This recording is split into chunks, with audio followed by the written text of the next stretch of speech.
Bueno, pues antes que nada presentarme. Muy buenas tardes a todos. Mi nombre es Susana Viñé, soy profesora de esta escuela desde hace 15 años. En octubre iniciaré mi 16º año como docente en la escuela. Tengo más de 20 años de práctica clínica y pues más de un cuarto de siglo en la medicina tradicional china. No voy a decir mi edad, que nunca averiguaríais, pero bueno, por otro lado. Antes que nada, daros las gracias a todos por estar aquí esta tarde, por dedicarnos vuestro tiempo y también dar las gracias especialmente a toda la gente que que se ha conectado online para asistir a esta videoconferencia, que va a ser breve, eso sí, para no agobiaros mucho con el calor que tenemos por aquí por Madrid, y espero que sea de vuestro interés, espero que no os defraude. Bueno, pues vamos a comenzar ya sin más dilación. Voy a minimizar esto. He atenuado un poquito las luces estas de primera fila porque si no se ve bastante mal la pantalla. Entonces espero que de este modo pues, se pueda ver un poquito mejor. La conferencia de esta tarde, o la videoconferencia de esta tarde, versa sobre el diagnóstico en la medicina tradicional china. O sea, ¿cómo se diagnostica? Tenemos una hora, con lo cual voy a trabajar con la brocha gorda, como los pintores. O sea, no puedo hilar muy fino ni puedo extenderme en demasiadas explicaciones. No solamente puedo pues, dar una visión general del diagnóstico en la medicina tradicional china, pero no puedo pormenorizar, porque nos llevaría pues, toda una vida. Si queremos, si nos lo proponemos, nos podemos tirar toda la vida. Entonces, bueno, comenzar diciendo que la medicina tradicional china, como su propio nombre indica, es una medicina tradicional. Es un sistema médico completo, le pese a quien le pese. Es un sistema médico completo, tradicional pero completo, que tiene sus propias herramientas diagnósticas y sus propias herramientas terapéuticas. Pero es un sistema completo. Entonces, eso sí, como su propio nombre indica, tradicional y por lo tanto ajeno a todos los avances que ha traído consigo el progreso a nivel científico, a nivel tecnológico. Para la medicina tradicional china, a la hora del diagnóstico, es completamente ajeno un hemograma, una bioquímica, una tomografía axial computerizada, una resonancia magnética. Eso para nosotros no tiene ningún sentido, ¿no? Somos una medicina tradicional y es una medicina en la que el papel del terapeuta desempeña un papel, y valga la redundancia, esencial a la hora de diagnosticar, porque es el entrenamiento a nivel sensorial y a nivel cognitivo del terapeuta el que va a permitir cuadrar un diagnóstico lo más certero y lo más preciso y completo posible, ¿no? Entonces, nuestro objetivo en la escuela es preparar a los alumnos y formarlos en ese sentido para que su diagnóstico sea lo más certero posible, porque la clave de todo buen tratamiento es un buen diagnóstico. Es imposible tratar adecuadamente a un paciente, es imposible corregir cualquier desarmonía, cualquier desequilibrio si no hay un diagnóstico previo bueno. Entonces, bueno, es una medicina que, como digo, es tradicional, pero que tiene una existencia continua en cuanto a sus fundamentos de más de 2000 años. Y de entre los sistemas médicos tradicionales es el único que en el presente tiene un reconocimiento estatal, tanto en su propio país de origen, en China, como en otros países, por ejemplo en Estados Unidos y también en algunos países, por suerte, de la Unión Europea. En España, desdichadamente, no, o todavía no. Algún día lo veremos. Seguimos trabajando por ello, pero bueno, así que cuantos más seamos en la lucha, mejor. Esa doble ventaja que no comparte con ningún otro sistema médico es lo que le ha permitido preservar pues no solamente su esencia filosófica y su esencia energetista, sino también beneficiarse de las ventajas y los métodos de validación de la ciencia moderna. ¿A qué me refiero con esto? Pues aunque al principio, al comienzo he dicho que para nosotros a nivel diagnóstico nosotros no nos apoyamos en métodos que se derivan pues, de ese progreso científico y tecnológico. En la China del presente, sí. ¿Por qué? Porque la medicina tradicional china se practica junto con la medicina convencional, que ellos llaman occidental, a nivel hospitalario y con carácter general para toda la población. Entonces, tú entras en un hospital en el que se practica medicina tradicional china y pues, te hacen un TAC y al mismo tiempo pues, pasas con el TAC a la sesión de acupuntura. ¿No? Lo ha evaluado un neurólogo, te dice, mira, tienes esto, esto y esto, tal, venga, pues a la acupuntura, tal, tal. ¿No? O, por ejemplo, el hecho de que es tratamiento protocolario para emergencias de cardiología, pues el inyectarle a un paciente pues poner una intravenosa con una fórmula tradicional china.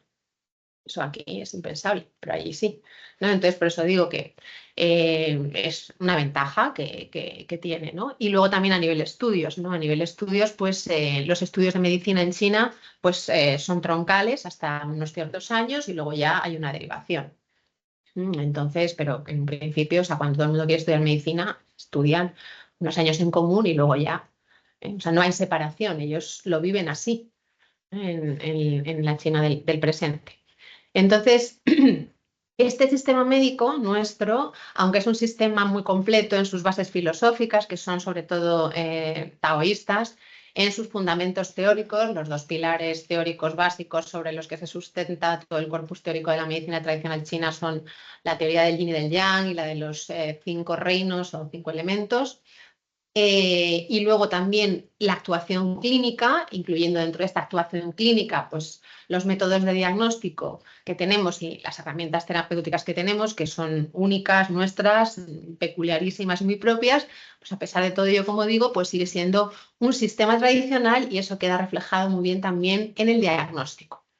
Entonces, nosotros en medicina china, el diagnóstico lo verificamos en 4 etapas y a través de 4 métodos, más que 4 etapas, son 4 métodos, ¿no? De los que nos servimos para poder diagnosticar, que son observación, auscultación y olfacción, palpación e interrogación.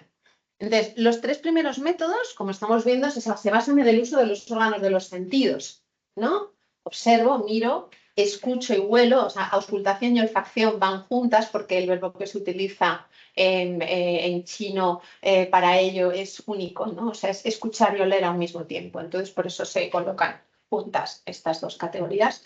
La palpación a través del sentido del tacto, o sea, oído y olfato, y luego la interrogación, el interrogatorio.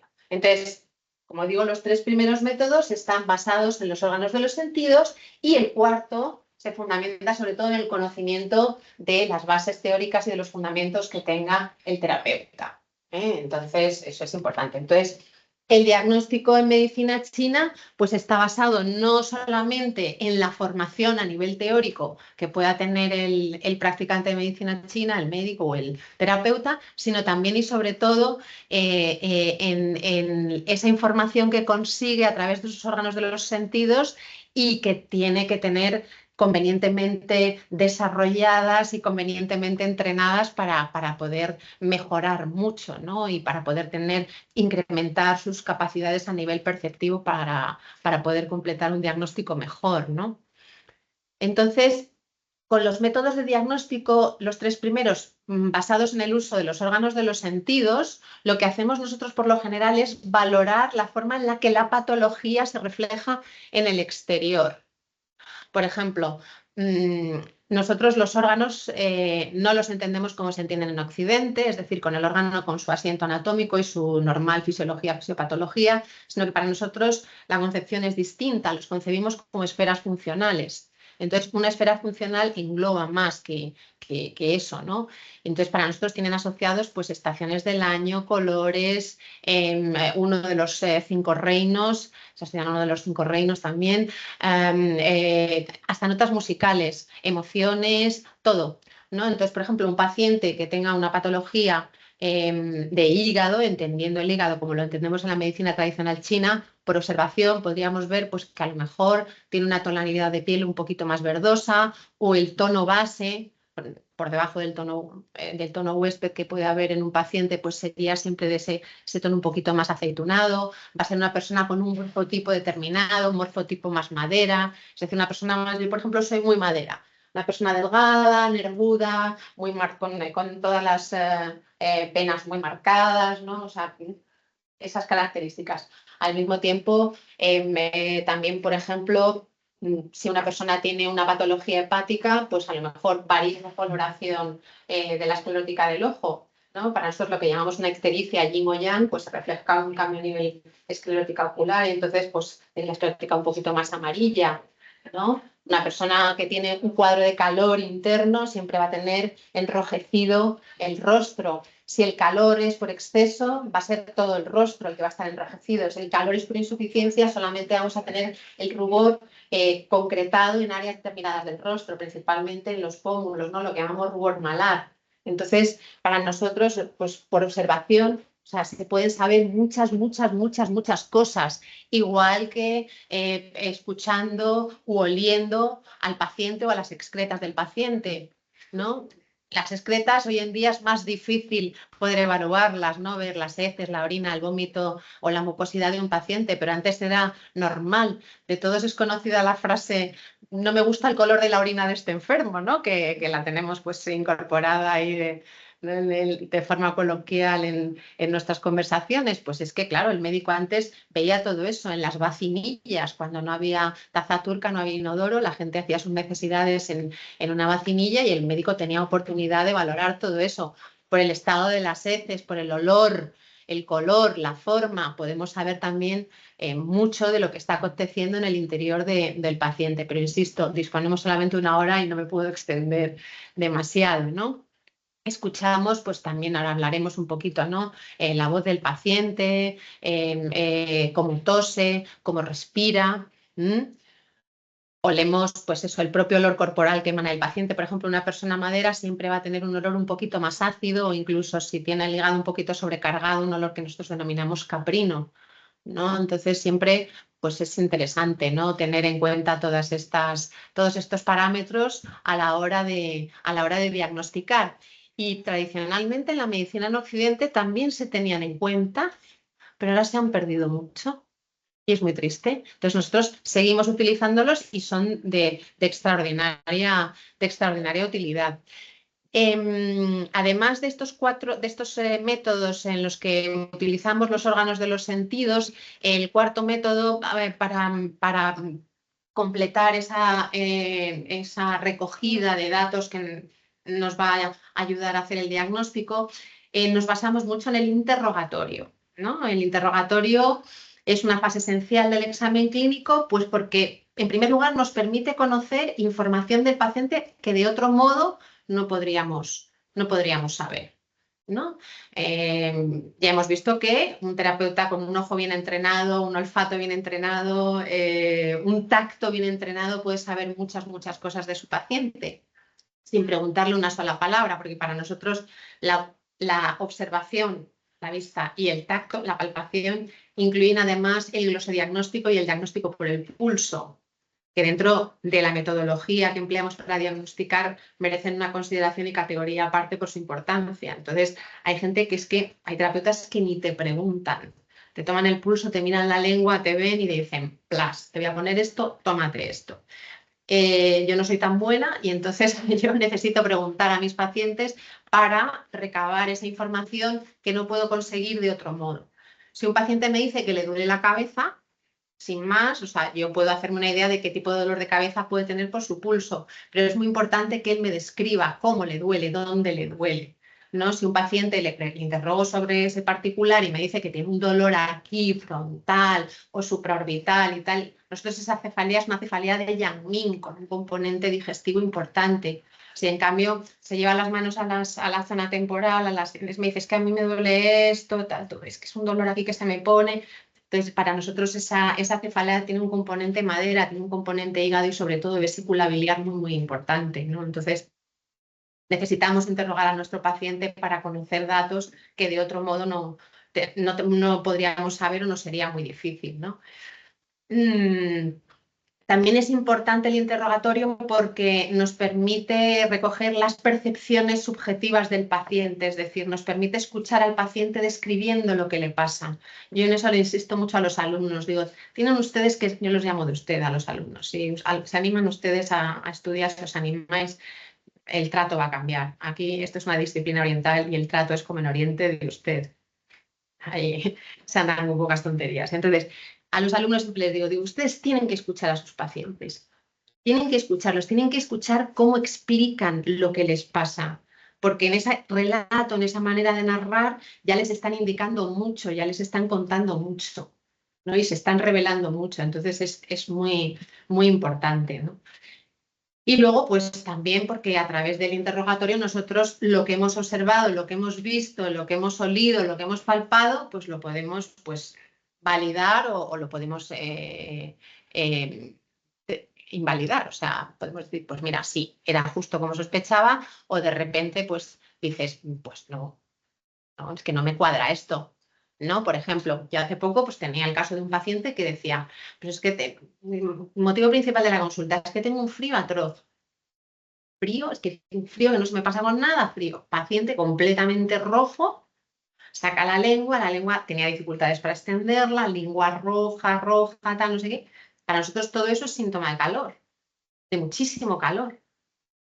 Entonces, claro, el paciente lo que tenía era un bloqueo muy importante a nivel hepático y a nivel ya medio, y entonces eso impedía la normal difusión del chi de la sangre a la periferia del cuerpo. Entonces tenía lo que se llama un frío falso y calor verdadero. Es un cuadro que existe para nosotros, pero que en la medicina occidental no existe. Y se trata con una fórmula tradicional que se llama Sin y San, como nuevos a las 2 sesiones. Estaba fenomenal, claro. Entonces, es que por eso es muy importante que todas las fases, a través de o todos los métodos, perdón, de los que nos servimos para completar el diagnóstico, para recoger datos, realizarlos todos, porque así nuestro diagnóstico va a ser mejor y va a ser más completo. Pero en cualquier caso, pues como ya digo, el diagnóstico de la medicina china es demasiado complejo como para explicarlo en una charla de 1 hora. Es que se tarda toda una vida. Es que yo, más de 25, casi 30 años después, todavía sigo aprendiendo a día de hoy. Estoy en formación continua. O sea, esto no van a poder ustedes parar de estudiar nunca. Nunca van a acabar, nunca. Eso es así. Eso es así. No van a acabar de estudiar nunca. Entonces, bueno, lo que sí que me gustaría es eso, dar algunas pinceladas gruesas, aunque sea, y sobre todo contextualizar esta aproximación al diagnóstico también desde teniendo un poco clara la perspectiva de lo que es la medicina tradicional china. Entonces, yo el primer día de clase a mis alumnos en primero siempre les digo lo mismo. Yo los cojo ya en el segundo cuatrimestre y la asignatura de diagnóstico la imparto yo aquí en el centro de Madrid, y entonces siempre les digo lo mismo, digo, descríbanme la medicina china solo con 2 palabras. Cuesta, ¿eh? Y ya tienen una base, cuesta. Entonces, prevención siempre sale, pero holismo y armonía cuesta un poquito más.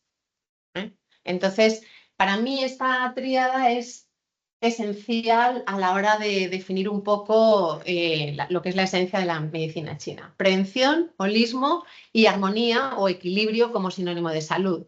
Armonía en chino es He y es el principio que vertebra todo. O sea, el entendimiento de la medicina china y la práctica clínica. Entonces, es esencial. Entonces, en cuanto a prevención, pues bueno, todo el mundo tiene la idea acertada, por otra parte, de que la medicina china es una medicina esencialmente preventiva. Todo el mundo, pero yo pregunto así ya, ¿y por qué previene? ¿Cómo previene? Entonces, nadie me sabría concretar por qué previene y cómo, ¿no? Entonces, bueno, pues sí, es una medicina preventiva y ya era así desde la antigüedad. Y tan era así que, por ejemplo, al médico, como al soldado en el ejército que el valor se le presupone, pues al médico se le presuponía la habilidad para poder devolver al paciente a su estado de equilibrio o armonía. Entonces, si no lo conseguía, si algún paciente se le enfermaba, pues le avergonzaban colgando un farolillo rojo de la puerta de su casa. Mira, este se le ha puesto uno malo, jaja. Entonces, normalmente las familias que se podían permitir un médico que cuidase por su salud para que no se enfermasen, pues no eran demasiadas. La gente, pues, como pasa siempre, o sea, en la historia de la humanidad, vamos, pues acudía al médico pues cuando se enfermaba, ¿no? Pero si no, la gente pues de cierto nivel y rango pues se podía permitir un médico y el médico pues si a alguno se le ponía malito pues se encontraba el farolito. Así que nada, la prevención que nosotros en medicina china llamamos Yufang comprende 2 aspectos y estos 2 aspectos tienen que ver mucho con el tiempo, están muy asociados a la temporalidad, es decir, ¿cuándo podemos prevenir?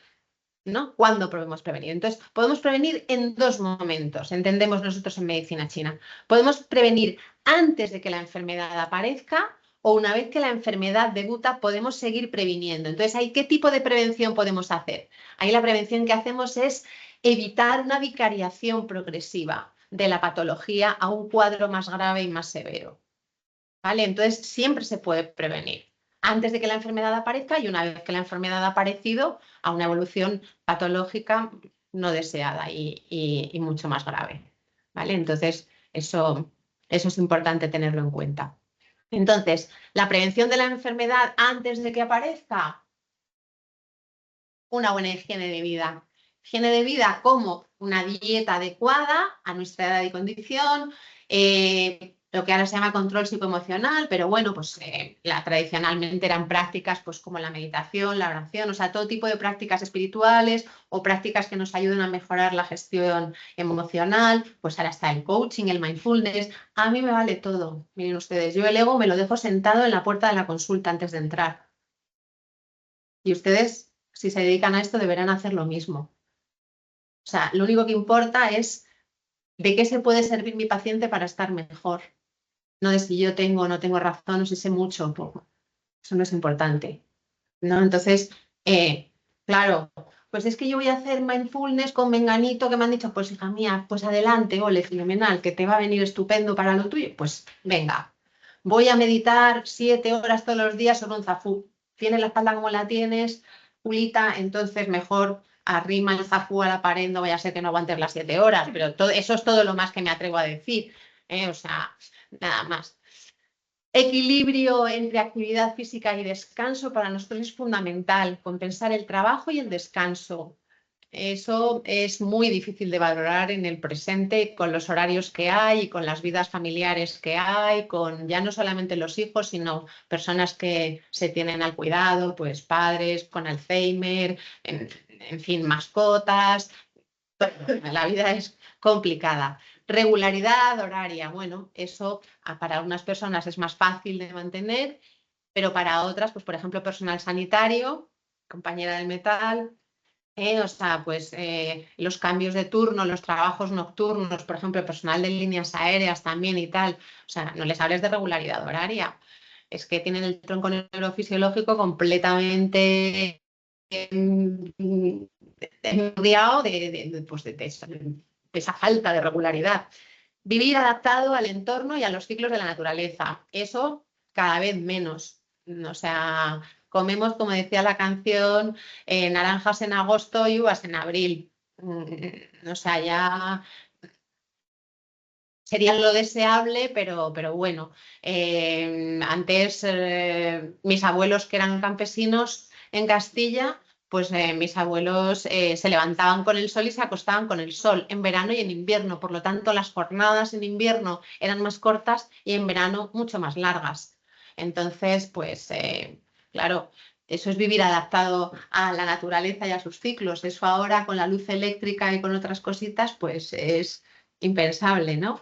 Y luego también, pues, emplear suplementos o terapias de cualquier tipo cuando sea necesario, no cuando no sea necesario.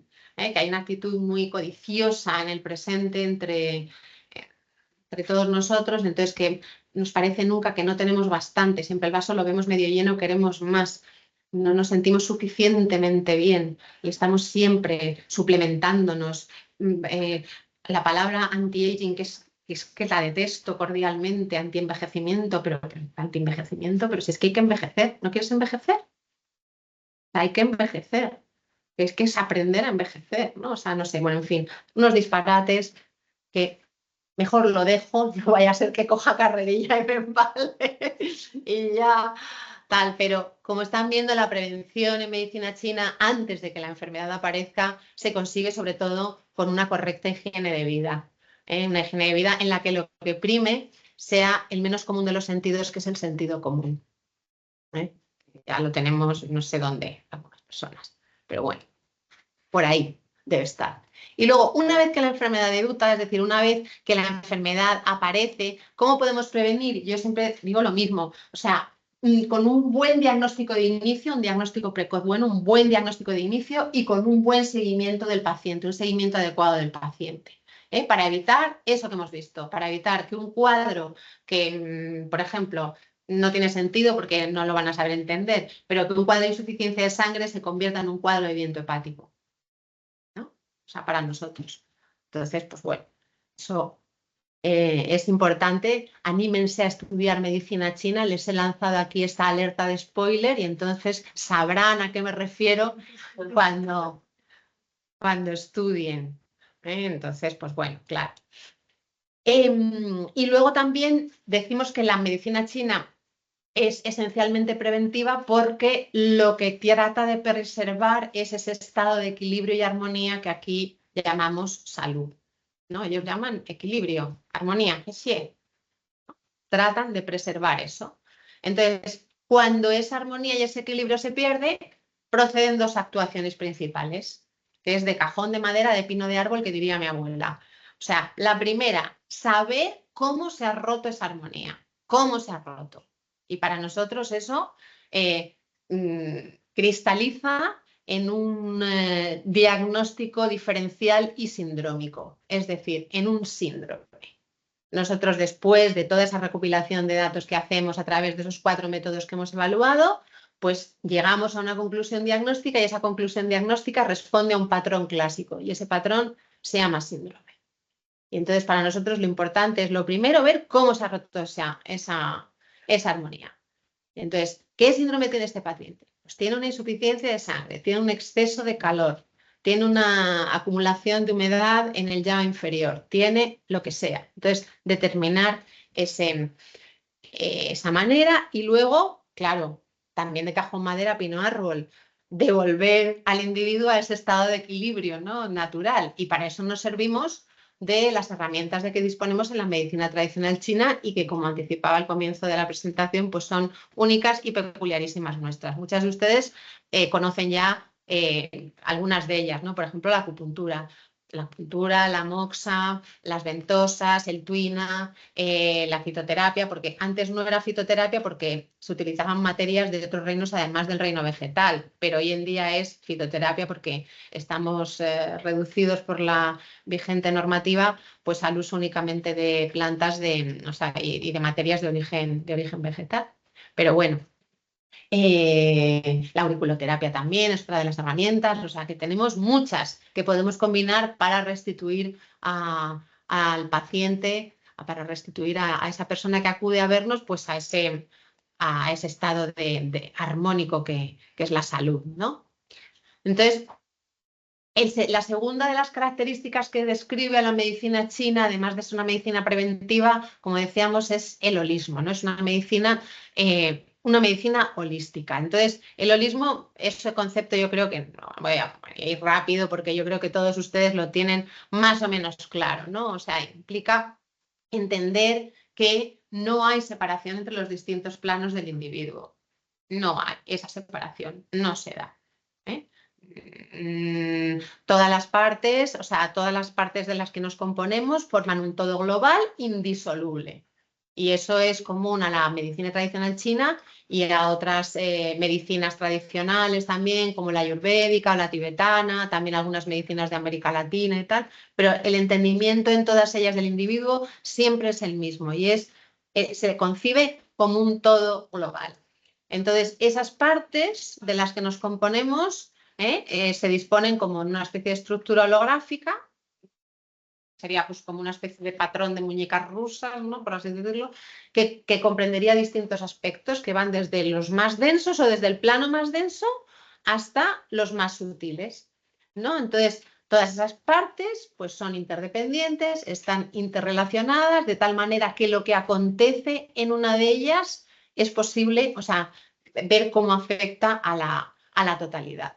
Eso además también, esa perspectiva holística nos permite llevar las cosas a otro punto y es que, por ejemplo, en una de las partes del todo es posible ver ese todo. Entonces, nosotros tenemos muchos microsistemas o muchas somatotopías, como así se llaman. Entonces, por ejemplo, para diagnosticarnos servimos de dos y de ahí la importancia que tienen. Y con eso me anticipo a una explicación que vendría más adelante y ya me la ahorro. Uno es el pulso y otro es la lengua. Son dos microsistemas en los que en una pequeña parte del todo podemos ver el todo reflejado. Entonces, en los diagnósticos, que es el diagnóstico por la lengua que realizamos en medicina china, pues en la lengua, que es un área muy, muy específica, pues a ese área se supone que llega la esencia, el qing, de todos los órganos, ¿no? Y entonces por eso es posible valorar el estado de todos los órganos y del conjunto del organismo en la lengua y también apreciar o ver con entrenamiento suficiente otros aspectos más sutiles, ¿no? Igual en el pulso. El pulso nosotros en medicina china lo tomamos tanto en mano derecha como en mano izquierda, de forma simultánea o separada en cada una de las dos manos, y tenemos 3 posiciones que son Chung Quan Chi. Entonces, en cada una de las 3 posiciones valoramos distintos órganos. Podemos ver también distintos canales o meridianos de acupuntura. Podemos ver también distintos vasos maravillosos. Podemos ver también, o sea, cambiando el paradigma, podemos ver distintas cosas. Y presionamos en 3 niveles, superficial, medio y profundo, y también dependiendo del lugar que estemos valorando y del nivel de presión, pues entonces así ya podemos obtener información muy precisa. Es muy difícil, lo que más cuesta a casi todo el mundo. Y una alumna ya de primero, gente que ha estudiado a lo mejor, y es de lo más difícil porque es muy sutil y además es una parte en la que el terapeuta tiene que estar muy enfocado para no perder perspectiva y para no inventarse lo que no hay, no dejar que el ego se cuele por ahí. Entonces, pues bueno, como digo, el hecho de que de esa visión holística nos permite entender que todas las partes forman un todo y que el todo se refleja también en cada una de sus pequeñas partes. O sea que eso lo podemos llevar de un extremo al otro, del yin al yang. Entonces, es una perspectiva muy interesante. Desde esa perspectiva, para mí, yo, por ejemplo, esta me la salto, pero para mí, cuando uno se enferma, es decir, cuando uno se desequilibra, cuando uno pierde ese estado de armonía que llamamos salud, uno lo hace, y eso lo digo a los alumnos así, del todo, en todas las partes a la vez, en todas esas partes hay manifestaciones o signos sensibles. El que utilice, siempre les digo lo mismo, el que utilice el verbo somatizar tiene un punto menos de la nota. Aquí no se somatiza nada. No estás somatizando nada. O sea, tú te desequilibras y como no estás hecho de compartimentos estancos, todo pasa a la vez en ti, en tus distintas partes. Entonces, si analizas cada una de esas partes de forma suficientemente prolija, pues entonces te darás cuenta que en todas y cada una de esas partes hay manifestaciones. Y luego tú esas manifestaciones las tienes que poner en correlación y tienes que ver cómo de esa relación surge un patrón de desarmonía, que es lo que vamos a llamar síndrome. Pero no es que me tal y es que estoy somatizando, porque no. Es que tú a la vida respondes con todo el ser. No respondes con la mente por un lado, con el corazón por el otro, con el cuerpo por el otro. Tú una situación de estrés como es cruzar una calle, eso ya es un reto, eso ya supone un estrés. Respondes con todo. Respondes con el cuerpo, respondes con la mente, respondes con la emoción. ¿Con qué emoción respondes al cruzar una calle? Con el miedo que te hace mirar a un lado, mirar a otro, mirar el muñequito, si están rojos, si están verdes, y cruzar. Es que eso es miedo también. O sea que respondes con todo el ser. La vida la vives de forma plena y la vives de forma integral. No la vives por partes, ¿no? El problema está en que nos empeñamos en separar demasiado esas partes y en vivirla desde partes inconexas o desconectar las partes. Entonces ahí, claro, ahí nos surgen los problemitas. Pero bueno, la falta de perspectiva holística es la que nos impide establecer ese patrón de relación que hay entre los distintos signos que se dan en los diferentes planos. Yo soy muy didáctica en mi consulta, entonces cuando algún paciente viene, si tiene capacidad para ello, o sea, si veo que no va a utilizar esa información veo que es su mente su propia enemiga, mejor me callo y no le digo nada, ¿no? Pero si veo que tiene capacidad para utilizar esa información y capitalizarla a su favor, pues trato de ser didáctica y se lo explico, ¿no? Se lo explico porque lo interesante es que un paciente se vea, de repente vea el conjunto de sí mismo, vea el patrón que lo ha perdido. Entonces no se entiende y cuando uno deja de entenderse eso genera una alerta extraordinaria. Entonces es muy importante verse y verse globalmente y entender con naturalidad que no es que me esté pasando nada, es que yo ahora me estoy expresando así. La expresión de mi ser en el presente es esta, entonces vamos a ver si la armonizo un poquito, ¿no? Estamos hablando sobre todo también del tipo de pacientes que vemos nosotros en nuestras consultas, que evidentemente no son los que se veían antes y que evidentemente no son los que requieren de una derivación hospitalaria. Está claro, o sea, estamos hablando de los pacientes que nosotros vamos a tratar.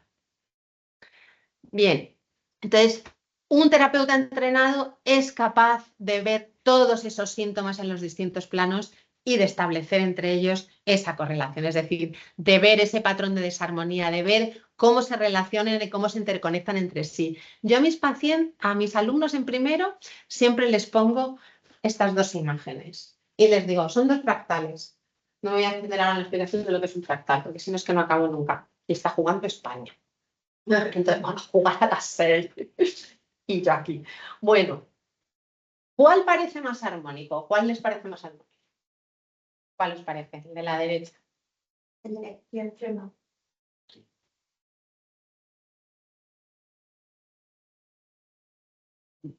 ¿Y si digo que los dos?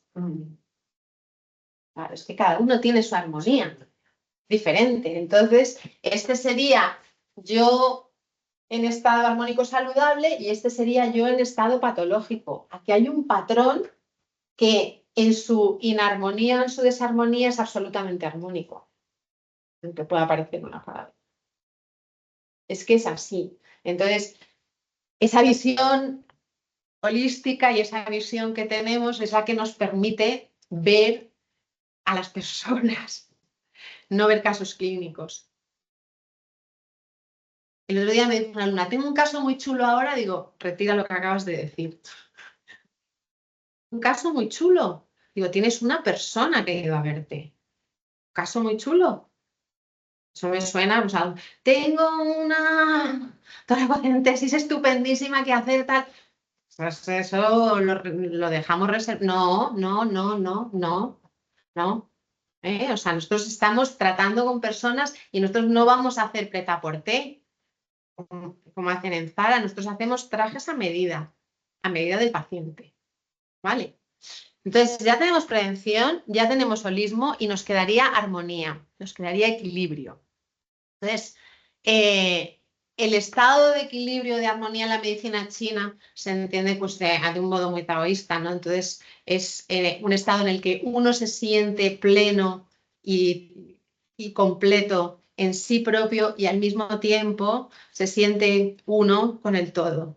Eso es lo que se llama Xiaoyao, medicina china, y eso es lo que se llama también estado natural, lo que llamaban estado natural, antiguos taoístas, ¿no? Entonces, la aspiración es llegar a conseguir ese estado natural, ¿no? Y para hacerlo, pues, hay que hacer una serie de cosas, ¿no? Lo que hemos visto, ¿no? De prevenir y cuando ya tenemos el problema, tratar, ¿no? Pero bueno, ese es el principio que vertebra toda la medicina china. Xie, armonía, equilibrio. Entonces, el equilibrio, no obstante, no es un estado estático. El equilibrio siempre es dinámico, es decir, nunca estamos así. Lo que no se mueve, Maribel, está muerto. Lo que no se mueve está muerto. Entonces, el equilibrio siempre es dinámico. Lo que tenemos que conseguir es una vibración pequeñita y lenta. No podemos tener esto o esto, ¿vale? Entonces, pero el equilibrio siempre, ese equilibrio que se refleja en estado de salud, pues es dinámico. Entonces, ¿qué es lo que está en pugna ahí siempre? Pues está en pugna, por un lado, nuestro conjunto o potencial defensivo, que es lo que llamamos el Changqi, y luego estarían los factores patógenos, que pueden ser tanto internos como externos. Y entonces es una lucha la que se dirime entre ambos ¿no? Y el resultado es que uno vence u otro, ¿no? Entonces, si el patógeno está fuerte, pues evidentemente se impone, y si el estado defensivo está más fuerte que el patógeno, pues se impone, y entonces, pues, bueno, pasa pues eso, pues como pues, un paciente me dice, me he enterado que tenía COVID porque me iba de viaje y me hicieron un test. Dice, pero no tengo ningún síntoma. Entonces, ahí eso refleja esa lucha, ¿no? Estaba el patógeno, un patógeno externo, patógeno exógeno, pero su sistema defensivo, su conjunto, el conjunto de su potencial defensivo, que es el chonchi, estaba fuerte y se impuso, no desarrolló síntomas. ¿Mm? Entonces, bueno, pues la función, o sea, en función de la fortaleza o la debilidad del patógeno y del sistema defensivo, pues vemos cómo se mantiene ese balance. Entonces, el equilibrio, como diría Coco, mucho, poco, arriba, abajo, delante, detrás, dentro, fuera. El equilibrio en medicina china se rompe de dos maneras. Estoy en equilibrio, pues me puedo romper o por arriba o por abajo, es decir, o por exceso o por insuficiencia, o por un cuadro de plenitud o por un cuadro de vacío. ¿Vale? Entonces, esas son las dos formas básicas en las que el equilibrio se rompe en medicina china. Y eso sucede a todos los niveles, en lo físico, fisiológico y orgánico, en lo mental, en lo emocional, en todo. Una emoción también la podemos tener en exceso o la podemos tener en insuficiencia. Por ejemplo, el miedo que hemos citado antes. Un miedo equilibrado. ¿El miedo equilibrado es saludable o no es saludable? ¿Por qué? Nos ayuda a cruzar la calle. Claro, nos ayuda a cruzar la calle. Entonces, ¿en qué me convierte un miedo equilibrado? Una persona prudente, más que precavida, prudente. Una persona prudente. Cambia un exceso de miedo a qué me lleva? Al bloqueo y a la parálisis. Y una insuficiencia de miedo, ausencia de miedo, pues a la locura, me tiro haciendo un descenso chino por la montaña del Teide, ¡ay! Con la bicicleta y cosas que hacía yo, o sea, cuando tenía 30. Ya no hago naturalmente. O me hago torero, ¿no? Entonces, todo lo podemos, o sea, el equilibrio, como estamos viendo, se puede romper de muchas maneras y siempre o siempre, básicamente, de esas dos formas, ¿no? Entonces, las diferencias principales a la hora de abordar la enfermedad entre la medicina china y la medicina occidental estriban principalmente en eso, ¿no? En el cómo vemos nosotros que se rompe el equilibrio. Es decir, primero porque nosotros vemos, ¿no? O valoramos ese estado de armonía desde una perspectiva holística. Segundo, porque lo que nosotros utilizamos para ver que ese equilibrio se ha roto, que serían los parámetros que tomamos en consideración y los signos que presenta el paciente, los métodos que utilizamos para recabar esos síntomas o para valorar esa ruptura de equilibrio son diferentes. Y tercero, porque las herramientas terapéuticas que utilizamos son distintas también. Bueno, entonces el diagnóstico, os comentaba antes que en medicina china lo hacemos en dos etapas, ¿no? Y entonces, uno es la recogida de los signos clínicos y otro es determinar ese cuadro clínico básico, que sería el síndrome, ¿no? Que describiría lo que le está pasando a nuestro paciente. Entonces, las cuatro etapas que ya conocemos. Después de estas cuatro etapas, ¿qué hacemos nosotros? Pues asignamos a cada uno de los signos que hemos recogido en nuestro paciente todos sus posibles valores diagnósticos, todos los que pueda tener. Pensamos en todos los que pueda tener, ¿vale? Y luego colocamos todos los síntomas juntos. Y entonces, al hacerlo, cada uno de ellos adquiere solo un valor de todos los posibles. Y eso nos permite cuadrar el síntoma. Por ejemplo, las palpitaciones, ¿no? Nosotros podemos tener palpitaciones y lo primero que pensamos que es cuando hay un episodio de palpitaciones. ¿Tengo que tener una cardiopatía o algún problema de corazón para tener unas palpitaciones? ¡Ay, que viene fulanito que me gusta, que viene por ahí, que viene por ahí! Y ya se te acelera el corazón. Cuando ves a fulanito que te gusta, que viene por allí. Me ha tocado la lotería, el gordo. Bum, bum, bum, bum, bum. voy a un concierto de mi grupo favorito o de mi orquesta favorita. Entonces, pues ya también se me puede acelerar el corazón. Entonces, estas serían unas palpitaciones debidas a un evento puntual y, por lo tanto, sin valor patológico, ¿no? Entonces, tendría que sacarlas de ese cuadro.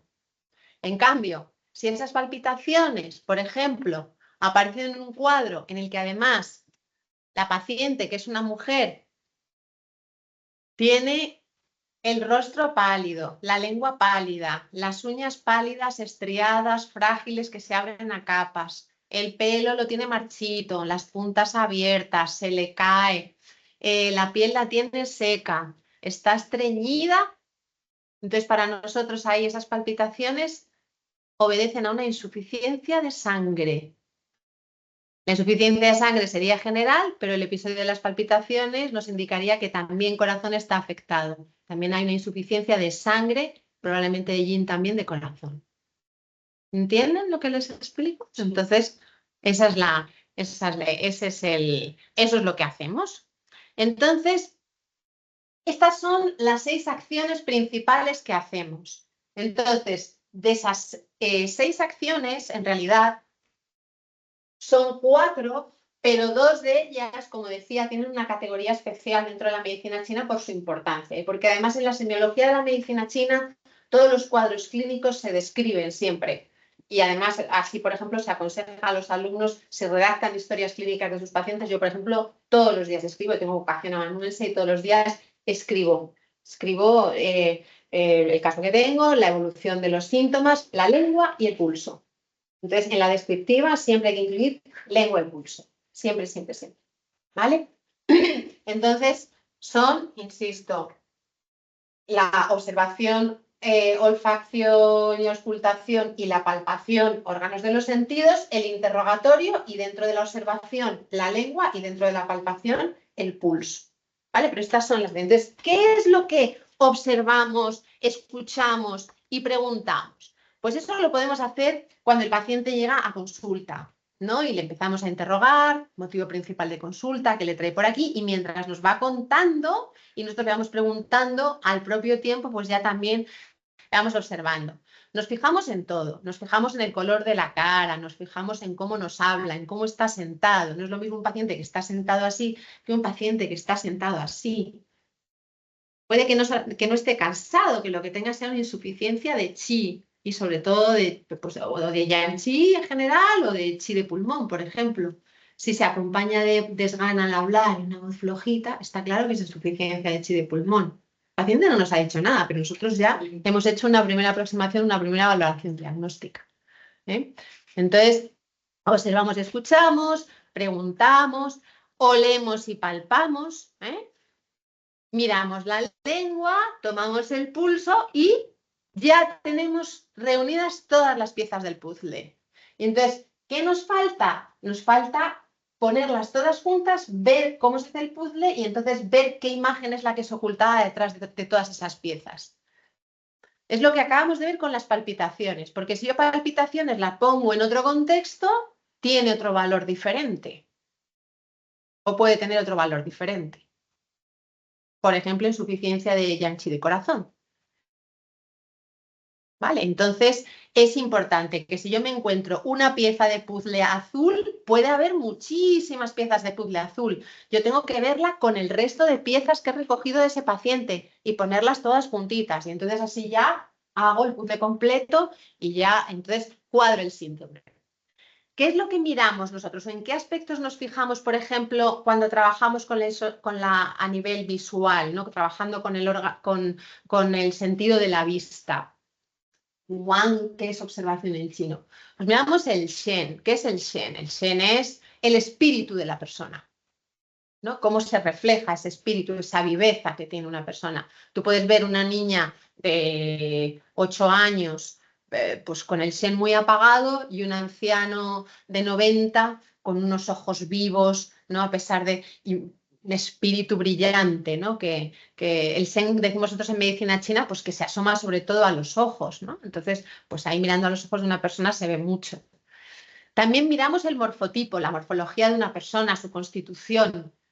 ¿no? Para nosotros hay pues morfotipos de acuerdo con los 5 elementos. Una persona puede ser más fuego, más tierra, más agua, más madera.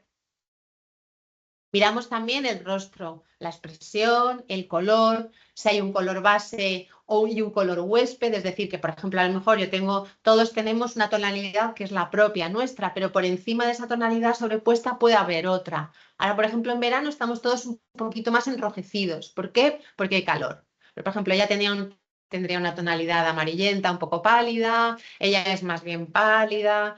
eh, es amarillenta pero tiene un poco de verdoso, el de es más rojizo, entonces ya vamos viendo él es también bastante rojizo, entonces vamos viendo cosas, pero él tiene el rojo sobrepuesto sobre una base verde, ¿no? Entonces se ven muchas cosas, ¿no? Vas analizando y vas viendo, pues, eso, y todo eso tiene un valor diagnóstico que, alerta de spoiler, no voy a hacer, entonces hay que estudiar medicina china para saberlo porque tenemos solo una hora para contarlo. Luego miramos también la piel y las faneras, o sea, el estado de las uñas, del cabello, todo nos revela mucho de la persona, como hemos visto antes cuando hablábamos de la insuficiencia de sangre, que se veía en una mujer, por ejemplo, en cómo tiene el pelo, cómo tiene las uñas estriadas que se abren a capas, por ejemplo. También miramos el territorio de los meridianos, por ejemplo, si vemos que una persona tiene lunares y que los lunares, por ejemplo, los hace mucho por este área de aquí, como me pasa a mí, ¿no? Pues dices, oye, esto a lo mejor, ¿qué recorrido, qué meridiano es este o qué canal pasa por aquí? Pues pasa el canal de Shaoyang de la mano o pasa el canal de Yangming de la mano. Entonces, ¿qué valor puede tener eso? Uf, a lo mejor este o este, ¿no? O sea, que es interesante. Las secreciones y las excreciones rara vez lo vamos a poder hacer en consulta, porque lo que veíamos antes, las excretas de los pacientes, hoy en día es algo que tengamos la suerte de trabajar en un entorno hospitalario, no las vamos a poder ver. Pero sí podemos mirar las propias. Yo, Maribel, que ha sido alumna y ya ha terminado, además, alumna muy brillante, ya ha terminado ya hace tiempo, pues Maribel lo sabe, yo le decía, todos los días a los alumnos, digo, todos los días, lo primero, me miro la lengua, me tomo el pulso, hago pipí, caquita y miro lo que hay. Todos los días autodiagnóstico, todos los días. Yo ahora, cuando termine, voy a ver el partido. Y vamos, o sea, va a haber ahí chacina fina, cervecita, tal, quesete, que yo nunca como esas cosas. Yo ya sé que mañana la lengua la voy a tener como la voy a tener, el pulso también y la redes y la orina van a ser las que van a ser, pero me importa todo poco y sobre todo si ganamos a Alemania. Nada, nada, todo, lo entrego a la causa, ya está. ¿Eh? También podemos mirar, por ejemplo, la de nuestros allegados y familiares. Eso sí tenemos oportunidad de verlo. Nos puede ayudar mucho la pareja, los niños, el papá, la mamá. Tener ese conocimiento nos puede ayudar bastante, ¿no? Y ayudarlos a su vez a ello. ¿Qué escuchamos? Las características de la voz de una persona. La voz que tiene una persona, todos los órganos intervienen para nosotros en la medicina china en la emisión de la voz. Todos, los 5, corazón, pulmón, bazo, hígado y riñón, los 5, cada uno controla un aspecto de la voz y en todos los aspectos de la voz se ve reflejada la persona. Entonces, escuchando la voz del paciente podemos también saber muchas cosas. Cómo respira, si tose, cómo es esa tos, ¿no? Y luego los olores, lo que hemos visto antes, ¿no? El olor de sus excretas o el olor que despide el propio paciente. ¿No? Ya hemos visto, por ejemplo, un paciente que tiene una patología de riñón, dicen los textos clásicos de la medicina china que el olor suele ser como a manzana podrida, ¿no? Una manzana que se está pudriendo. Entonces, bueno, la gente que trabaja en hospitales, si han tenido la oportunidad de estar cerca de un enfermo con una patología renal aguda, tienen un olor muy específico que no se olvida nunca. Vamos, yo lo he visto y lo he olido, quiero decir, y no es inolvidable. Y luego el interrogatorio, ¿no? Entonces, ¿qué le preguntamos? Pues le preguntamos lo primero que le trae por aquí. El motivo principal de consulta, eso es lo primero que se le pregunta a un paciente, aparte de darle las buenas tardes. Pero luego, pues, cómo empezó la enfermedad, qué síntomas ha tenido, cómo lo siente él, desde cuándo lo tiene, qué otras cosas tiene asociadas, ¿no? a la aparición, o qué eventos, por ejemplo, tiene asociados a la aparición de esa enfermedad, etcétera. Y luego palpamos. ¿Qué palpamos? Chie. Palpamos el cuerpo del paciente, pero no hay así, aunque sea bombero, no. No. Palpamos, pues, por ejemplo, recorrido de meridianos, palpamos lo que se llaman puntos muy shu, que están en el abdomen, ¿no? Palpamos sobre todo, lo que hemos visto antes, el pulso. Y ya explicaba antes todo lo que se puede ver en el pulso, igual que en la lengua. Son áreas reflejas del conjunto, del todo, y entonces es extraordinario. Pero claro, se requiere mucho entrenamiento y sobre todo se requiere mucha práctica. Yo le preguntaba a mi maestro, decía, maestro era chino, digo, ¿cuántos pulsos sería necesario que cogieras? Dice, 10.000 pulsos. Para los chinos el término, o sea, el número 10.000 tiene el valor de infinito, ¿no? O sea, 10.000 significa infinito en chino. Entonces decía, tienes que coger infinitos pulsos y no tomarás todavía el pulso bien, ¿no? O sea, que es importante. Entonces, bueno, todas estas fases son imprescindibles, ¿no? Para llegar a esa conclusión diagnóstica y muy importante es no favorecer un método sobre los demás. Como yo tomo muy bien el pulso, pues ya ni le voy a preguntar, ni me voy a fijar mucho, ni nada. Como yo soy unas con la lengua, pues ya nada, ya ni le pregunto, ni le tomo el pulso. No, lo tenemos que hacer todo, ¿eh? Es importante. Bueno, entonces, una vez que hemos completado la historia clínica del paciente con una recogida de datos, diferenciamos el síndrome. Y eso, por ejemplo, es como encontrar la imagen en 3D que aparece en un estereograma. ¿Saben lo que es? Cuando desenfocas la vista y ves lo que hay, pues pongo la imagen, a ver si son capaces de verlo. Tienen como que disquear un poco y luego de repente ven que sale. Yo desde aquí no puedo hacerlo porque no estoy enfrente, pero bizqueen un poquito, así un poquito bizcos y luego ¡chup! Y sale una imagen. Entonces, esa es la sorpresa que uno se lleva, pues cuando ya cuadra un diagnóstico, digo, anda, era todo esto. Pues mira, era esto. Entonces, bueno, no podemos, por el tiempo de que disponemos, pues no podemos extendernos mucho en lo que es una diferenciación de síndromes, pero sí terminar diciendo que otra de las peculiaridades, otra de las singularidades y otro de los puntos fuertes del diagnóstico de la medicina china es que tenemos un diagnóstico doble. Entonces, ¿qué significa eso? Que nosotros diferenciamos enfermedad, ping, y síndrome, sheng. Diferenciamos las dos cosas. Entonces, si yo les pongo esta diapositiva, no se la cuento, no van a entender nada. Entonces, mejor se lo explico con un ejemplo porque va a ser más entendible. Entonces, llega un paciente a consulta. Le digo, buenas tardes. ¿Qué le trae por aquí? Pues es que estoy resfriado. A mí que un paciente me diga que está resfriado no me dice nada. ¿Qué me ha citado? La enfermedad, que tengo un resfriado. O viene una paciente y me dice, ¿qué le trae por aquí? Pues mira, es que tengo unos cólicos menstruales brutales. Tengo dismenorrea. A mí dismenorrea no me dice nada. Yo no sé qué hacer. Todo lo más, adscribir el problema que tiene mi paciente a una especialidad clínica determinada. En este caso, ginecología. Pero no puedo hacer nada más. Yo necesito saber más cosas. Entonces, ¿qué hago? Método de diagnóstico. Los 4 métodos. Empiezo, observación, tal, y recojo un montón de síntomas. ¿Qué síntomas tiene mi paciente? Pues todos estos. Me dice que tiene fiebre escasa, escalofríos, tos, aversión al viento y al frío, rinorrea con secreción clara, fluida y abundante, dolor muscular y articular, cefalea occipital y odontalgia. ¿Por qué he sacado de todos estos datos? ¿Porque mi paciente voluntariamente me los ha recetado así? No. Porque he estudiado medicina tradicional china y con fundamento, y sé qué preguntarle y cómo preguntarle. Sé cómo conducir ese interrogatorio, sé en qué fijarme, sé cómo tomar un pulso y entonces puedo recabar bien todos estos datos gracias a eso. Entonces, con todos estos datos digo, pues me quedo igual, o sea, ¿qué hago yo ahora? ¿No? Tengo la enfermedad, tengo los síntomas, pero no tengo cuadrado el síndrome.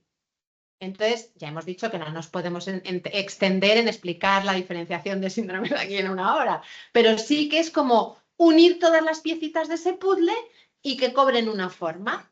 Y entonces, llego a la conclusión de que mi paciente lo que tiene es un cuadro de exceso, un cuadro Xi, un cuadro superficial, un cuadro de ataque de patógeno externo, en este caso viento frío, y un cuadro de frío por el conjunto de síntomas que presenta. Es decir, tiene un resfriado por viento frío, que decimos nosotros en medicina china.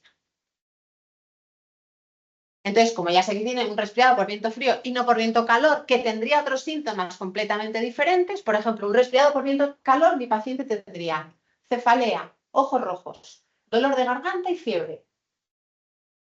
Nada que ver con este. Nada que ver. Entonces, claro, yo ya con este síndrome que tengo cuadrado, del síndrome que se cuadra ya en principio terapéutico aplicable. Yo ya sé qué es lo que voy a tener que hacer a mi paciente. Mi paciente tiene un exceso, por lo tanto, si tiene un exceso, ¿qué voy a tener que hacer? Quitar ese exceso, ¿no? Nosotros decimos dispersar el exceso. Tiene un cuadro de frío, por lo tanto, si tiene frío, ¿qué voy a tener que hacer? Calentar. Claro, si es que la medicina china además es que es una lógica apabullante. Es una lógica, es producto de sentido común, de la observación de la naturaleza y vivir con ella. O sea, es que es maravilloso. Entonces, claro, como tengo exceso, tengo que dispersar, como tengo frío, tengo que calentar. Entonces, eso es todo lo que tengo que hacer. Entonces tengo que dispersar esos factores patógenos externos de la superficie, tengo que desbloquear el pulmón, calentar para activar la circulación de chi y sangre y calmar el dolor, etc. Del síndrome me sale el principio terapéutico y del principio terapéutico las acciones que yo voy a tener que hacer y cómo hacerlas. Porque, uy, perdón, se me va, que le he dado. ¿No? ¿Cómo hacerlas? Porque yo tengo muchas herramientas terapéuticas en la medicina china. Entonces, alguna me vendrá mejor que otra, ¿no? Para tratar cada caso clínico. Entonces, ¿qué fórmula le voy a dar yo a un paciente que tiene ese cuadro? Pues a lo mejor Mahuantang o Huixiquan, le puedo dar. O le puedo poner ventosas con agua y en ese agua verter algunos aceites esenciales, que se hace también. Todo el mundo piensa que la ventosa es ahí nada más que a la pumba, pumba. No, no, se pueden hacer ventosas con agua y en ese agua pones un aceite esencial y pues mi paciente tiene un viento frío y está de mucosidad hasta arriba, le pongo unas ventositas con un agua, con un aceite de eucalipto y aquí las tiene y está estupendamente bien, o se las pongo aquí en la espalda y le dejo nuevito. Le puedo poner moxa también y tengo que hacer una selección de puntos o de asientos, ¿no? Resonadores de acupuntura acorde con el problema que tiene. Está claro. Tengo también, cuando cuadro el síndrome, puedo priorizar qué es lo que voy a tratar. Es decir, si me voy a ir a la raíz del problema, lo primero, o tengo que tratar primero las ramas, es decir, al paciente, o lo tengo que pelar un poquito como una cebollita, primero la primera capita, luego, o puedo ir directamente al centro, o puedo hacer las dos cosas simultáneamente.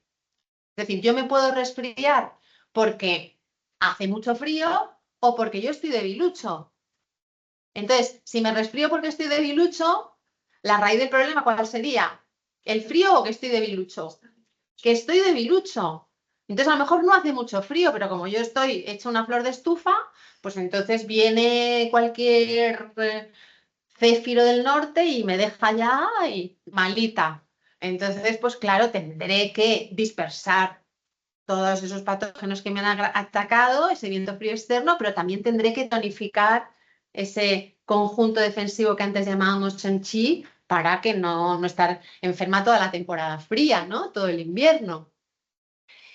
Y luego también qué método es el más adecuado, ¿no? De los 8 clásicos que tenemos, pues que son tonificar, dispersar, calentar, enfriar, inducir al vómito, purgar, etcétera, ¿no?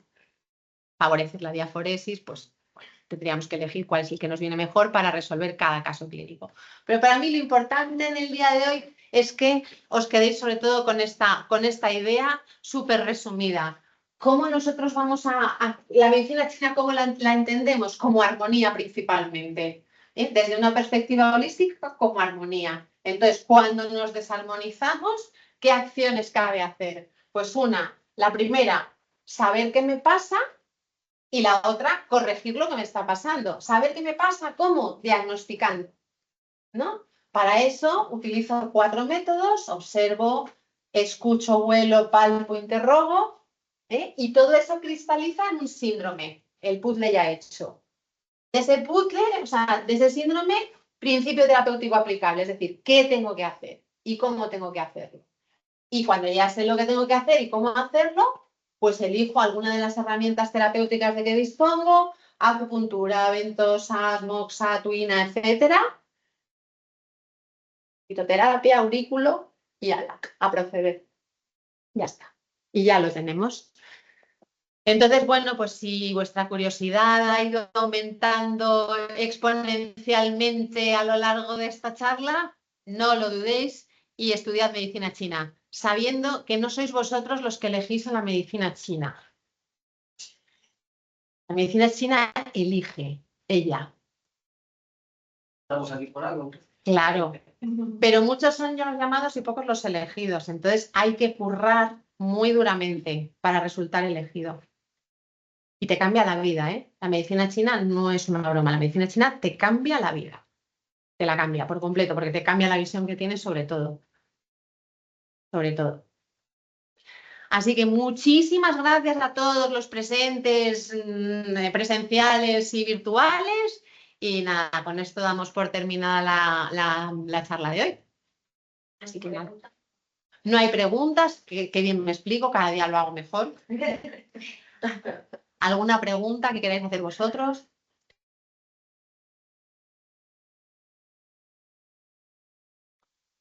La gente también, que no han dejado duda ninguna. No le han dado los corazones. Tendrán su opinión sobre cómo lo ha hecho Maribel. Pobrecillos. A ver, nada. Tengo una pregunta, pero es que es muy puntual y muy precisa respecto al pelo, que siempre me surge la cuestión, cuando llevas el pelo natural, ¿cómo puedes saberlo? ¿Puedes llevar estropeado por...? No, se ve mucho porque hay, Se para ve nosotros ahora. el pelo, el estado del cabello depende de distintas cosas, entre ellas del riñón, sobre todo, de la sangre, por lo tanto, de sangre de hígado. Entonces, por ejemplo, el encanecimiento y caída prematuros del cabello dependen del riñón. Cuando hay un riñón floreciente, un chin abundante, entonces el pelo no encanece y no se cae. En las mujeres la caída, además de al riñón, en los hombres está más asociada de forma directa al riñón o más circunscrita al riñón, pero en las mujeres está más asociada a la sangre. Entonces, si la sangre está débil, hay un vacío, una insuficiencia de sangre, entonces es más fácil que el pelo esté más marchito, tal. Las canas te las puedes tapar, pero la caída no. Entonces, por ejemplo, muy clásico de la menopausia, cuando hay una deplección de todos los valores del riñón, es decir, el riñón cae y al mismo tiempo de caer el riñón hay una insuficiencia de sangre importante, las mujeres pierden bastante cabello, la pérdida queda circunscrita a este área, sobre todo, ¿no? Veis que muchas mujeres, pues en perimenopausia, menopausia, este área es la que más pierde, ¿no? Aumenta el número de canas, por ejemplo. Entonces, es que depende de muchos factores. Mi maestra decía una máxima y yo además es que se lo digo siempre a los alumnos. En medicina tradicional china, ni siempre ni nunca. Depende y a veces. Y no es no querer contestar, es que es así. De hecho, una promoción se hizo unas camisetas. Unos alumnos muy queridos por mí, esa promoción los adoraba. Se hicieron una camiseta con el motu, me regalaron una. También lo hicieron el motu de la promoción. Ni siempre ni nunca, depende y a veces. Pero es verdad, pero claro, básicamente es eso. Nosotros decimos que el cabello en medicina china es el resto de la sangre, los dientes el resto de los huesos. Entonces, si la sangre está bien, el cabello va a estar bien. Pero, por ejemplo, el brillo del cabello va a depender mucho del pulmón para nosotros, ¿no? El pelo muy brillante no solo depende de la sangre y depende del riñón, depende también del pulmón. No, porque el pulmón tiene la función de distribuir los líquidos en la piel y en las paneras, es decir, en la capa más superficial del cuerpo, en la capa Weyl. Entonces es que depende, o sea, refleja cada cosa, puede reflejar tantas cosas. Eso sí, lo que es muy importante es que la medicina china te proporciona un conocimiento extraordinario que te permite saber mucho de los demás. Hay que utilizarlo con discreción, con prudencia, de forma modesta y siempre para prestar un servicio a los semejantes, no como una forma de poder. Hay gente que se flipa, ¿eh? ¡Guau! Ya sé, solo con mirar, ya sé. Hay una colleja, te golpeo el tambor de jade, que yo no sé qué colleja, pero es golpear el tambor de jade. Te voy a golpear el tambor de jade que verás, te lo voy a dejar. Te voy a espabilar el yang, pero bien. Eso no se te va a acumular aquí en la cabeza. Vas a volver a tener tus ideas tontas. Claro, ¿no? O sea, lo que sé, o sea, imagínense, además no lo vas haciendo todo el tiempo. Lo haces cuando estás en consulta. Yo terminaría agotada, así no es como de... Pero bueno. Y entonces, si se equilibra aquello que lo que le está produciendo, por ejemplo, en este caso las canas, ya no hay manera de que salgan. No. El envejecimiento es un proceso irreversible. Sí. La depleción del yin y la caída del yin es irrefrenable. Si no, todos tendríamos el secreto de la eterna juventud. Cosa absurda. El oriental está fenomenal. Ya, pero bueno, es otra raza. Es otra raza, es otro tipo de cabello, pero también es otro hígado, también es otro bazo, también, o sea, cada raza tiene lo suyo. Cada raza es distinta. Aquí en medicina china somos racistas. No es lo mismo un blanco que un negro, que un amarillo. No es lo mismo. No es lo mismo. Incluso el intestino es diferente. El intestino, los intestinos diferentes. Lo mismo, lo que pasa es que los funcionamientos sí que son distintos. No, yo sabía que no. Pero lo que te lo no, pero no. La historia es que, por ejemplo, un oriental, no hay determinados que no sintetizan igual el alcohol. Eso es otro mito. Sí. Lo que pasa es que los orientales beben otro, aparte de que puedan tener un hígado con algunas carencias enzimáticas o les falten ciertos grupos enzimáticos de citocromo P450 y tengan más problemitas con la superóxido dismutasa y la glutatión aparte de eso, es que ellos beben otro tipo de alcohol, es que ellos se atizan que no veas. Claro, es que ellos beben otro alcohol. Tú ponte a beber sake. O ponte a beber soju con un coreano, que te tumba. O sea, claro, el vino tiene una graduación que no tienen esas otras bebidas. Y la cervecita, también beben cerveza, pero, o sea, es que antes de llegar al sake se han bebido cerveza, pero así. ¿Verdad? Y además es que socialmente no está mal visto.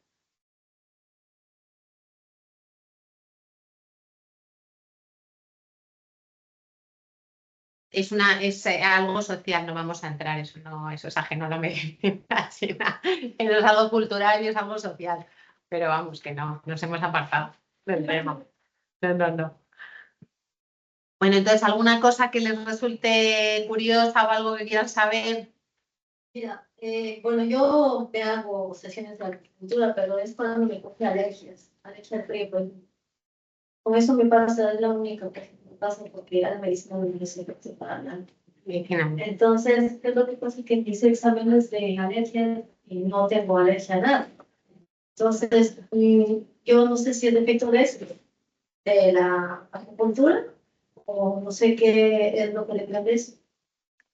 Pero que desde que te haces sesiones de acupuntura tienes alergia. No. Ah, que se te quita. Sí. Es que no. Ya no me hace efecto para nada. A que la medicina ya te hace efecto. Sí, sí. Pues tendrías que concertar una cita con algún profesional y entonces que te hiciera una evaluación. Pero para problemas, por ejemplo, de alergia en los que no hay reacción por pruebas, o sea, por el Mantux no hay reacción a ningún alergeno, para nosotros pueden tener distinto componente. Puede ser un problema o bien de una debilidad de pulmón, del chi de pulmón, o bien puede ser una oposición de la madera al metal, es decir, una oposición de hígado a pulmón. Es un cuadro un poco más complejo, entonces habría que ver ahí qué hay. Sí, porque me curo con eso y ahora ya ni la amoxicilina, la citromicina, lo que me ha dado el médico ya no me hace. Claro, pero eso ya tendrías que acudir a la consulta de un profesional y que él te valorase y que él te dijese, te diera su opinión al respecto. No, pues me pasa ya ahora ya. Claro, pues si ya tienes tu acupuntor que te trata y que te va bien, pues ya está. No sé qué tipo de tratamiento te estará dando, si te está dando también fitoterapia. No, cuando yo estoy así, cuando estás en el frío me coge alergia al frío y es como que no me llamara la atención. Entonces ya me empieza a cerrar la garganta, me duele la cabeza, entonces ya a raíz de eso, entonces ya mejor me hago sesiones de acupuntura. Muy bien. Me sale mucho mejor porque, no sé, me sana en 2 o 3 sesiones, estoy mejor. En cambio, ya con la citromicina, la amoxicilina ya no me hace efecto. Claro, pues me congratulo mucho de todo ello. No, a partir de ahí es lo que empecé a creer todas estas cosas. Esto no es cuestión de creer o no creer, es que está ahí. Me hacen una pregunta online. A ver, Que ¿cómo es la relación entre la medicina tradicional china y la medicina occidental actualmente? en España, en el Reino Unido, en China, Lo pregunta Ángel. Ángela, ¿dónde? Aquí en España. Si es en España, pues no podemos hablar mucho. No podemos hablar mucho de esa relación. Hay sectores de la medicina en España, pues hay sectores de la medicina oficial que nos ven bien y otros que no nos consideran una pseudociencia. Es como todo. Entonces, ahí yo no puedo entrar, o sea, en la valoración de eso. Entonces, lo que nos esforzamos todos, tanto en esta escuela como luego en nuestra práctica clínica a nivel individual, nos esforzamos todos en, yo por lo menos siempre entender puentes. O sea, yo no considero que la medicina occidental sea enemiga de la medicina china, ni a la inversa. Hay sitio para todos, todo es útil. O sea, yo si tengo una apendicitis, no voy a ver a un colega que me ponga unas agujas. O sea, me voy a urgencias y que me hagan una apendicectomía, pero ya, vamos, o sea, lo tengo clarísimo. Lo tengo clarísimo. Y si tengo un problema oncológico, pues me voy al oncólogo y luego a lo mejor acudo a un colega para que me haga un apoyo, me haga un seguimiento, me tomo mis cositas, lo que sea. Hay sitio para todo el mundo. Lo único importante, sobre todo, sería, yo creo, dejar eso, los egos de costado y aparcados ahí en el parking de egos, donde sea, y preocuparse únicamente de lo que realmente supone un beneficio para el paciente, ¿no? Entonces, es importante, eso sí, que la situación se pudiera regularizar y eso se conseguiría, lo que eso conseguiría es una uniformidad en la formación de los terapeutas. Entonces, si todo el mundo tuviese la misma formación, igual de intensa, igual de fuerte y tanto, no habría ninguna duda. ¿No?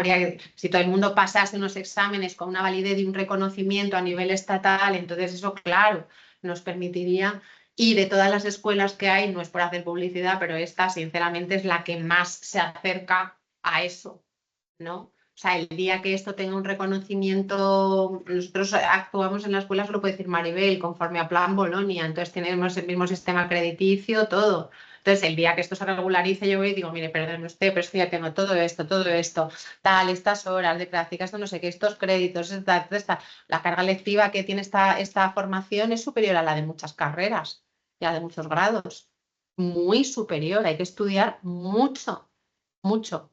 Que además los países donde sí está regulada la medicina china se estudia en universidades. Claro. Los estudiantes después de un año, 2 años de cursitos, ¿no? Universitario. Y en China ya ni cuento. Claro. Entonces, por eso, lo importante sería eso, sería para tener esa uniformidad que nos permitiera, pues bueno, pues posicionarnos de otra manera. Pero mientras tanto, pues lo estamos haciendo muy bien, desde donde estamos. Mucha gente te da las gracias, que le ha encantado. Pues nada, pues yo también me agradecida a todos. Y la gente que espera ser la elegida por... Yo también espero muchos elegidos. Yo espero muchos elegidos, claro que sí. O sea, claro que sí. Ángela dice que quiero decir en qué momento recomiendas acudir a un médico especialista occidental, etcétera, cómo se combina y se comparte. Creo que eso lo acabas de responder. Claro, sí. Manuel dice que si puede participar en la clase, le he dicho que nos diga. Puedo acudir en cualquier momento que sientas algún dolor leve o crónico, es el especialista que puede ayudar en cualquier sea tu diagnóstico. No entiendo muy bien qué quiere decir Manuel. Claro, no, claro, pues vas a un especialista, el especialista, yo tengo un problema de hombro o pacientes que vienen a consulta, tengo un problema en el hombro. Lo primero que le pregunto, digo, ¿has sido un traumatólogo, a un fisioterapeuta? ¿Sí o no? Porque yo no tengo rayos láser. Entonces, ¿tienes una prueba de imagen? Sí, tengo pruebas de imagen y tengo esto y esto. Ahí puedo trabajar. Yo lo que no puedo es ser la pitonisalol y decir, uy, aquí tienes un... No, claro, nos apoyamos mucho en otras cosas. O, por ejemplo, yo sospecho que una paciente tiene un cuadro que para nosotros sería el fuego de Ming bajo, el fuego ministerial muy bajo, y le digo, mira, Si vas a tu médico de cabecera, solicítale una analítica y pídele que te mire en función tiroidea. Porque sospecho de un hipotiroidismo clínico o subclínico, pero tengo sospechas. No, entonces, claro, es que nos apoyamos, claro que sí. Entonces, para mí no son ningunos enemigos. Para nada en absoluto. Me parece más gente que lleva una vida muy heroica y muy de tango, fan y descanga ya.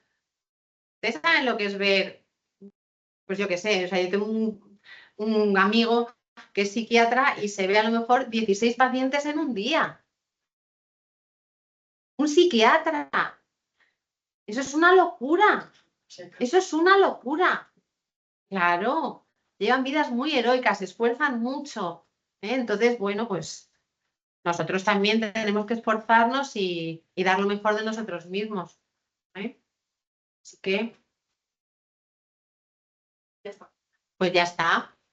Bueno, pues nada, lo dicho, muchas gracias por haber venido a todos. Gracias a ti. Y espero veros al año que viene por aquí. Ya me sufriréis de otra manera. Veréis lo que es bueno.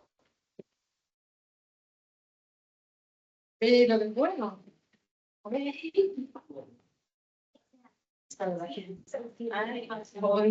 Mis amigos ya con el partido está ayer. Poderes para los cursos que vienen.